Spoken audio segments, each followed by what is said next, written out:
Maintenant que nous avons installé WAMP Server sur cet ordinateur, nous allons créer notre premier virtual host.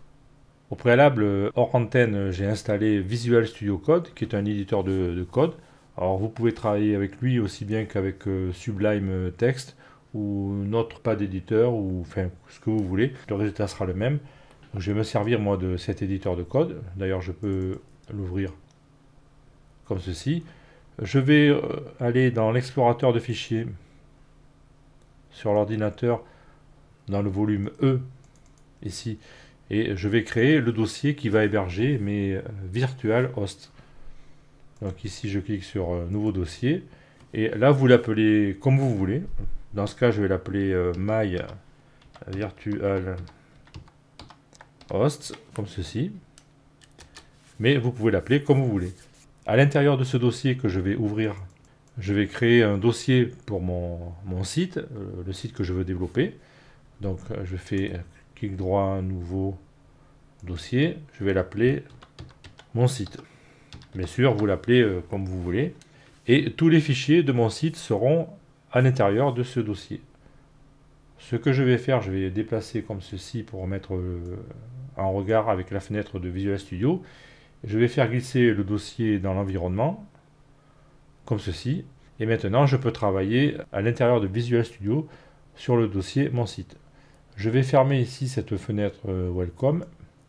Je vais me positionner au niveau du dossier Mon site. Je vais cliquer sur le bouton ici New File. Et je vais créer un fichier qui s'appelle index.php. À l'intérieur de ce fichier, je vais créer des balises PHP. Je vais créer une balise ouvrante, une balise fermante, et à l'intérieur, je vais taper la commande php info. Voilà, je vais grossir pour que vous voyez bien. Voilà le contenu de mon fichier index.php. Je l'enregistre comme ceci. Et maintenant, je vais configurer WAMP pour que lorsque je taperai http:// mon site, il m'ouvre cette page. Avant de faire ceci, on va regarder comment cela fonctionnerait si nous n'utilisions pas les virtual hosts. Je vais ouvrir un deuxième explorateur ici. Je vais me positionner sur le disque C, dans le dossier où est installé WAMP, c'est-à-dire WAMP64 ici. Et logiquement, si nous utilisons WAMP tel qu'il est défini, nous devons mettre tous les dossiers de nos sites dans le dossier www. Donc j'ouvre ce dossier. Je vais ici faire glisser le dossier Mon site à l'intérieur. Et donc maintenant, si je tape dans un navigateur quelconque, donc je vais prendre ici Firefox. Si je tape http localhost avec H, si je tape tout seul, je vais d'abord me trouver dans l'interface d'administration de WAMP Server. Par contre, maintenant, si j'ajoute à la suite de localhost mon site, c'est-à-dire le nom du dossier dans lequel mes fichiers sont stockés, alors là, il y a une erreur. Oui, j'ai fait une erreur, je pense. Donc déjà, si j'ai une erreur, c'est que j'atteins bien le fichier, c'est bon signe. Et là, c'est PHP info, il n'y a pas de underscore, je pense. Ah oui, mais le problème, c'est qu'il faut que je recopie. J'ai corrigé dans le dossier E, mais je dois copier. Je viens de corriger le fichier qui était dans le dossier du volume E, mais à ce moment, je regarde celui que j'ai mis dans le dossier C. Donc, je le copie ici, je remplace, je rafraîchis. Voilà, j'obtiens PHP info, c'est-à-dire l'affichage des informations de mon serveur PHP. Donc, ça veut bien dire que le site actuel sur lequel je travaille, il est à l'intérieur du dossier www de WAMP64, et donc j'ai un dossier qui contient tous les fichiers de mon site. Alors on a décidé que c'était pas comme ça qu'on voulait travailler, on voulait pouvoir mettre nos dossiers à part. Donc je vais revenir ici un niveau dessus, je vais effacer ce dossier puisque je ne veux pas les stocker ici, je vais fermer ce navigateur, et maintenant nous allons mettre en place les virtual hosts de WAMP. Donc moi je peux le garder celui-là. Je réduis le navigateur pour l'instant. Et maintenant, nous allons configurer WAMP pour que les virtual hosts soient utilisables.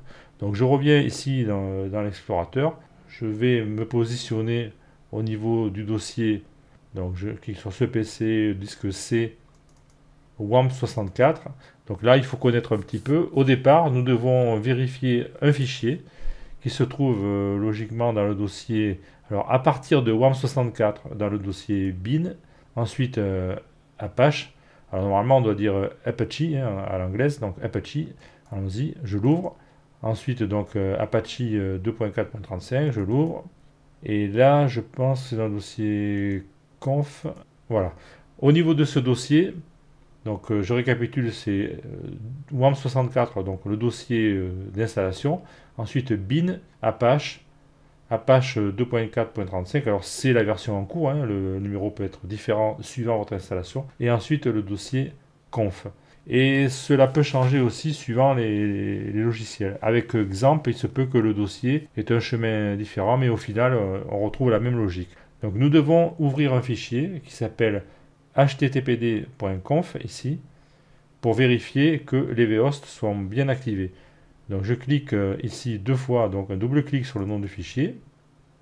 Il va me proposer de choisir un logiciel pour ouvrir ce type de fichier. Alors je vais choisir bloc-notes. Auparavant, je vais laisser cette case cochée, comme ça il ouvrira tous les prochains. Je fais un double clic sur bloc-notes. Il m'ouvre le dossier. Et maintenant, je vais rechercher une chaîne qui s'appelle httpd-vhosts au pluriel. Donc je clique sur édition rechercher et je tape httpd-vhosts comme ceci et je clique sur suivant. Et là, je trouve la ligne ici, donc ça, je peux fermer. Il me suffit de vérifier que cette ligne ne démarre pas avec un dièse, donc c'est bien le cas. En ce cas, mon installation Apache va charger le fichier qui s'appelle httpd-vhosts.conf, qui lui est situé dans le dossier extra.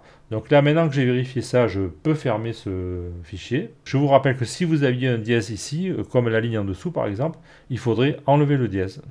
Bon là je ne le fais pas puisque là je sais ça, je ne suis pas concerné par cette ligne, mais si vous aviez par exemple, je peux le faire, si vous aviez un dièse comme ceci, il vous faudrait l'enlever pour que la ligne soit reconnue, active et que le système Apache charge le fichier en question. Alors maintenant que j'ai vérifié ça, je peux fermer le fichier.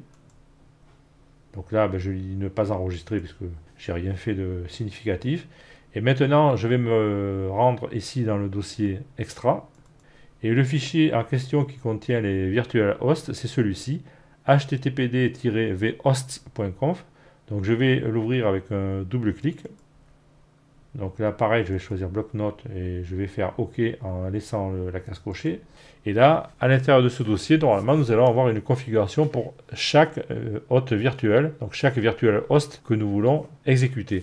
Et l'avantage avec WAMP, c'est que cette manip, il va la faire tout seul. Alors qu'avant, ou avec XAMPP, il faut le faire à la main, comme on le fera plus tard dans cette série. Je vais insérer une vidéo où on va installer XAMPP et on le fera tout à la main. Mais sachez que dans WAMP, il vous permet de le faire automatiquement. Donc je vais fermer ce fichier. Et maintenant, je vais me rendre dans WAMP. Donc ici, en bas, je vais cliquer sur la petite icône. Alors, je vais faire un clic normal, je pense. Et je vais cliquer sur vos virtual hosts. Donc là, il me dit actuellement, j'ai localhost. Je vais cliquer sur gestion virtual host. Et là, il me propose de créer mon virtual host. Il faut remplir les champs. Donc ce qui est en rouge est requis. Donc, le nom du virtual host, je vais dire mon site. Je vais l'appeler pareil.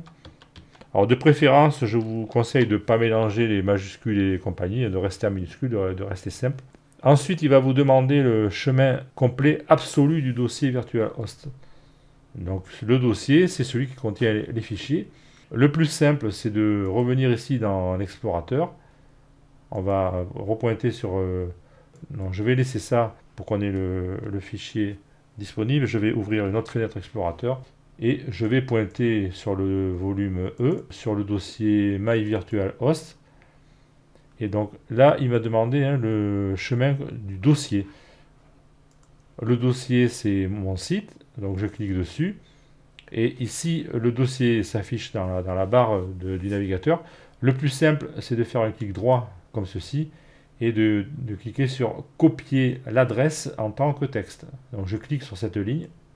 Ça veut dire qu'à partir de maintenant, le chemin complet de mon dossier est dans le presse-papier. Je reviens ici et je vais faire CTRL V. Voilà, il a copié le chemin complet. Comme ça, on n'a pas fait d'erreur. Ensuite, si vous utilisez Listen Port, autre que celui par défaut, moi je ne veux pas. Si vous voulez utiliser les Virtual Host par IP, ben, je ne veux pas. Maintenant, je n'ai plus qu'à créer sur démarrer la création du virtual host. Alors là, attention, il faut se méfier parce que de la même façon que lorsque nous avons installé WAMP, le fait de créer un virtual host, il va rajouter une ligne dans le fichier hosts de Windows pour lui dire que l'adresse mon site correspond à l'adresse du serveur local. Alors pour cela, il va avoir besoin de modifier le fichier host de Windows. En conséquence, je vous conseille encore une fois, ici, si vous avez un antivirus ou quelque chose qui peut bloquer les fichiers, de les désactiver temporairement, bien sûr. Donc je fais un clic droit et je clique sur activer la protection en temps réel pour la désactiver. Je vais retaper le mot de passe de l'administrateur. Je vais vérifier que mon parapluie s'est bien fermé. Donc temporairement, l'antivirus est inactif pour contrôler les fichiers. Et maintenant, je peux cliquer sur démarrer la création du virtual host avec ce bouton, comme ceci.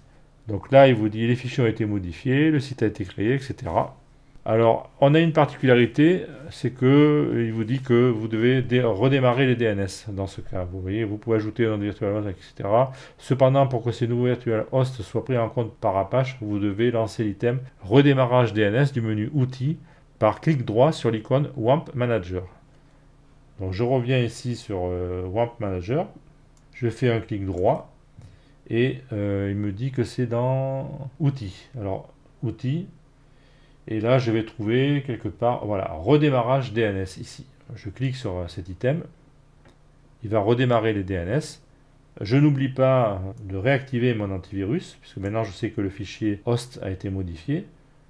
Donc je clique sur activer la protection en temps réel. Je revérifie que le parapluie s'est rouvert, donc tout va bien. Et maintenant, dans mon navigateur, si je tape l'adresse http / mon site, comme ceci, voilà, je vois PHP version 7.2, je vois le code qui s'exécute. Je peux revenir dans Visual Code Studio, je peux compléter mon fichier. Alors, je peux lui faire un... Voilà, j'enregistre, je reviens, je rafraîchis et je vois mon H1. Donc j'exécute bien mon fichier PHP dans le dossier que j'ai choisi, à savoir le dossier, mon site qui est situé dans le dossier My Virtual Host, comme ceci. J'exécute bien ce fichier index.php et je l'affiche à l'adresse http:// mon site. Voilà comment fonctionnent les virtual hosts. Et si maintenant nous revenons au niveau des dossiers du serveur dans le dossier conf extra de Apache, et si nous examinons à nouveau le fichier httpd vhost.conf, donc je fais un double clic dessus et il ouvre avec le bloc-notes, je vois qu'il m'a créé, donc voilà, il est ici, un nouveau host virtual avec ses propres balises, etc. Donc server name, mon site, c'est le nom du serveur, et le serveur est situé dans ce dossier. Voilà comment ça marche, tout simplement. Alors là, dans le cas de WAMP Server, ça s'est fait automatiquement. C'est une belle avancée. Nous pouvons interroger en même temps le fichier host de Windows. Donc je reviens ici dans ce PC, le volume C, le dossier Windows, System32, qui est ici, driver etc. Alors moi je vous donne un petit conseil, lorsque vous êtes en pleine configuration comme ça, c'est-à-dire que vous allez être amené à manipuler très souvent le fichier host de Windows, vous pouvez créer temporairement un raccourci sur le bureau. C'est-à-dire que je le prends ici, le dossier etc. Je fais un clic droit avec le bouton droit de la souris et puis hop, je clique sur créer un raccourci ici. Et là, vous allez la voir, comme ça vous évite de vous balader à l'intérieur de l'arborescence. Et bien sûr, quand vous aurez tout terminé, je vous conseille de supprimer ce raccourci pour éviter de faire des manœuvres intempestives qui pourraient être dommageables à votre ordinateur. Donc je peux ouvrir ce dossier à partir du raccourci. Je peux interroger le fichier host en effectuant un double clic dessus. Et là, je vois qu'il a créé une entrée avec l'identifiant mon site qui va pointer vers le 127.0.0.1, comme ceci. Il rajoute apparemment cette ligne aussi qui doit être équivalente. Mais ce qu'il faut savoir donc, c'est que l'adresse 127.0.0.1, c'est l'adresse locale de votre ordinateur dans tous les cas. Voilà. Je peux refermer le fichier host.php. Il a été modifié automatiquement par WAMP Manager. Nous avons donc mis en place nos hosts virtuels. Si nous voulons rajouter un nouveau site en tant que hôte virtuel, il suffirait au niveau du dossier que nous avons choisi. Alors je vais le retrouver ici dans le volume E. Donc My Virtual Host. Si vous travaillez sur un deuxième site, il suffirait de créer un nouveau dossier. Par exemple, mon autre site. De créer vos fichiers de développement à l'intérieur de ce site. Et ensuite, au niveau de WAMP, il suffirait de répéter l'opération. Alors là, on ne va pas le faire, je vous montre juste le menu. Donc vous partiriez dans, ici, vos virtual hosts. Alors là, vous voyez qu'il a rajouté celui qu'on vient de créer. Vous pourriez en rajouter un nouveau, comme ceci. Et là, vous mettriez le nom, mon autre site. Et ici, vous rajouteriez le chemin que vous pourriez aller attraper ici en faisant un clic droit, en faisant copier l'adresse en tant que texte. Et donc ici, en venant la coller. Voilà, donc vous pourriez, après avoir cliqué sur ce bouton, et bien sûr, au préalable, vous auriez désactivé temporairement l'antivirus, vous pourriez créer un nouveau site virtuel dans WAMP. Et de cette façon, vous allez avoir tous vos fichiers qui vont être classés à part. Donc là, je vais effacer ce dossier parce que ou non, je vais le garder, on l'utilisera tout à l'heure avec exemple. Donc là, vous pouvez avoir tous vos sites de développement qui sont regroupés dans un dossier autre que le disque système C, autre que le répertoire d'installation de WAMP. Ça vous permet une gestion plus efficace. Vous pouvez faire des sauvegardes. Ce disque ici, le volume E, ce pourrait être un disque externe que imaginons que vous travaillez sur une plateforme avec des gens, etc. Vous pourriez avoir vos fichiers sur un disque que vous mettez dans votre poche le soir et que vous rentrez chez vous avec, sans les laisser sur un serveur s'il y a des problèmes de confidentialité ou de sécurité au niveau des données. Donc voilà, nous avons vu avec WAMP Server. Dans la suite de ce tutoriel, nous allons installer XAMPP et nous allons refaire la même opération. Et cette fois-ci, nous la ferons manuellement, car actuellement dans XAMPP, il n'existe pas encore cette fonctionnalité pour rajouter les virtual hosts automatiquement, comme cela est le cas dans WAMP Server. Donc je vous donne rendez-vous pour la prochaine vidéo.